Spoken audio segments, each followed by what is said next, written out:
BRS ఎన్నికల ప్రచారం జోరుగా సాగుతోంది. ఇందులో భాగంగా కాసేపట్లో కరీంనగర్ పట్టణంలో బీఆర్ఎస్ అధినేత కేసీఆర్ రోడ్ షోలో పాల్గొనున్నారు.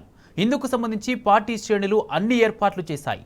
కేసీఆర్ హైదరాబాద్ నుంచి నేరుగా కరీంనగర్లోని రామ్నగర్కు చేరుకుంటారు. ఈ సందర్భంగా గులాబీ దళపతికి ఘన స్వాగతం పలికేందుకు పెద్ద ఎత్తున ఏర్పాట్లు చేశారు. ఇక్కడ నుంచి ర్యాలీగా మొదలై మంకమ్మతోట, ముకరాంపురం మీదుగా తెలంగాణ చౌక్ చేరుకుంటారు. ఇక రామ్నగర్ నుంచి తెలంగాణ చౌక్ వరకు దారి పొడవునా కేసీఆర్కు స్వాగతం పలికేందుకు ప్రజలు ఎక్కడికక్కడ సిద్ధమయ్యారు.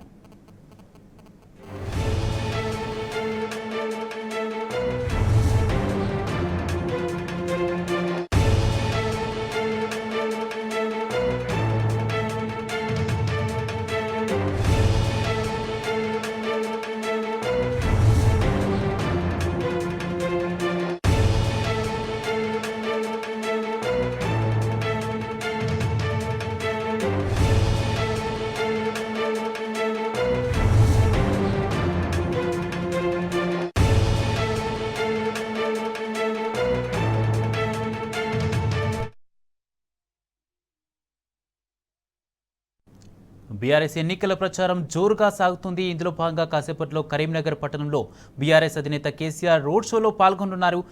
ఇందుకు సంబంధించి పూర్తి అప్డేట్స్ మా ప్రతినిధి వేణు అందిస్తారు. వేణు.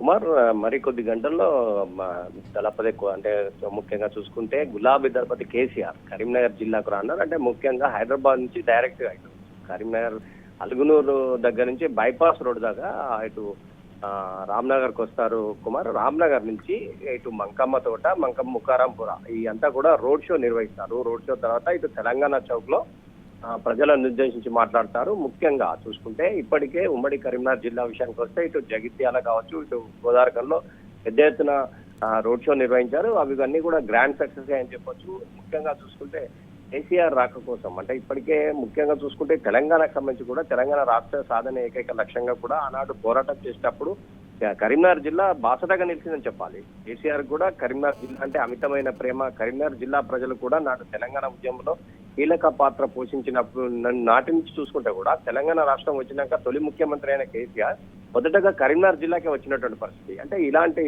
పరిస్థితి ఒకటైతే ముఖ్యంగా కేసీఆర్ వస్తున్న నేపథ్యం కూడా కరీంనగర్ జిల్లా ప్రజలంతా కూడా ముఖ్యంగా కేసీఆర్ రా కోసం ఎదురు చూస్తున్నటువంటి నేపథ్యం మనకు స్పష్టంగా కనిపిస్తుంది. ముఖ్యంగా అంటే బోయినపల్లి వినోద్ కుమార్ కు ప్రచారం నేపథ్యం వస్తున్నటువంటి పరిస్థితి. ఇప్పటికే అంటే ప్రతి చోట కూడా కేసీఆర్ గారు చెప్పేది ఒకటి, తెలంగాణ రాష్ట్రం రాకముందుకు ఎట్లుంది, రాష్ట్రం వచ్చిన తర్వాత 10 సంవత్సరాలు తెలంగాణ రాష్ట్రం చేసినటువంటి అభివృద్ధి పథకాలు చూడండి.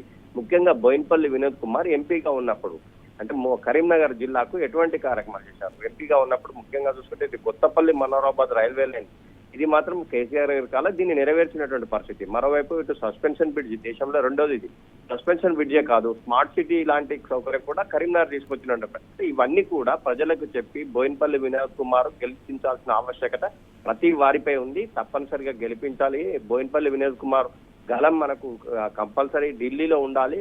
లోక్సభలో తెలంగాణ గలం ఉంటేనే తెలంగాణ ప్రజల హక్కులను కాపాడతారు. కనుక తప్పనిసరిగా బోయినపల్లి వినోద్ కుమార్ గెలిపించాలని చెప్పే అవకాశం ఒకవైపు ఉంది. మరోవైపు ఇప్పటికే ఇటు గోదావరికని కావచ్చు, ఇటు జైచల కావచ్చు బ్రహ్మరథం పట్టినటువంటి నేపథ్యం రోడ్ షో ప్రతి ఒక్కరు కూడా సక్సెస్ అయినాయి. ఇప్పటికే అంటే కరీంనగర్ సంబంధించి కూడా ఇటు తెలంగాణ చౌక్ లో నిర్వహించే సభకు అన్ని ఏర్పాట్లు పూర్తయ్యాయి. ప్రజలు కూడా పెద్ద ఎత్తున వచ్చే అవకాశం ఉంది. కనుక ఎవరికి కూడా ఎక్కడ ఆటంకం కలగకుండా ఇప్పటికే కార్యకర్తలు కావచ్చు, నాయకులు కూడా అన్ని ఏర్పాటు చేశారు. మరికొద్ది సేపట్లో కేసీఆర్ గారు అన్నారు. ఇటు అలుగునూరు చౌరస్తా నుంచి చూసుకుంటే ఇటు బైపాస్ ద్వారా రామ్నగర్ వస్తారు. రామ్నగర్ నుంచి ఇటు మన తెలంగాణ చౌక్ వచ్చే ప్రతి చోట కూడా రోడ్లకు ఇరువైపులా ప్రజలు పెద్ద ఎత్తున అంటే కేసీఆర్ రాకోసం ఎదురు చూసే అవకాశం మనకు స్పష్టంగా కనిపిస్తుంది. ఇప్పటికే ఏర్పాట్లన్నీ కూడా పూర్తయ్యాయి. మరికొద్ది గంటల్లో ఇటు కరీంనగర్ కు వచ్చే అవకాశం ఉంది Kumar. Right, thank you Venu.